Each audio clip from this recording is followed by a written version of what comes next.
17 years into his life sentence, convicted murderer Sean Lenworth Spence can now apply for parole 5 years earlier than the mandatory 25-year period. This following a ruling by a jury of his peers. My son is gone, but justice was served.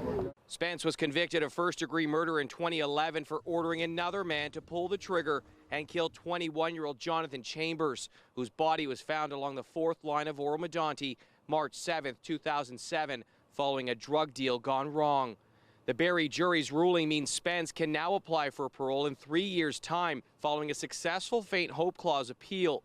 The proceedings took place over 2 weeks in front of 12 jurors who all agreed with Spence and his lawyer Brianna Vandebeek that the convicted murderer appears to be a changed man and a model inmate worthy of applying for early parole after a total of 20 years. He's very happy and he's done a lot of great work within the institution, and he's hoping that this is the first step that the jury's found in his favor, and that he's hoping to get moved to minimum institution and start working to progress to eventually when he's released. Spence, who was arrested in 2008 after fleeing to Boston following the killing, was eligible for the now defunct faint hope clause appeal, which gave the 46-year-old a final shot at applying for early parole. The clause now only applies for crimes committed before 2012.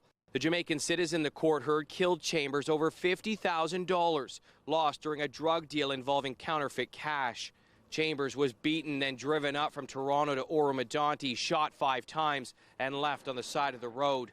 The man who shot Chambers was sentenced at the time to 5 years in prison. It's like every bullet that he put into my brother, he got a year for that. He and others took plea deals in the case. Spence went to trial and was convicted of the most serious crime under the Criminal Code of Canada. Spence, if granted parole, faces deportation to Jamaica. After testifying against Spence earlier in the proceedings, Chambers' family witnessed the jury's verdict online. The earliest Spence can apply for parole is September 2nd, 2028. Mike Arsleedy, CTV News, Barrie.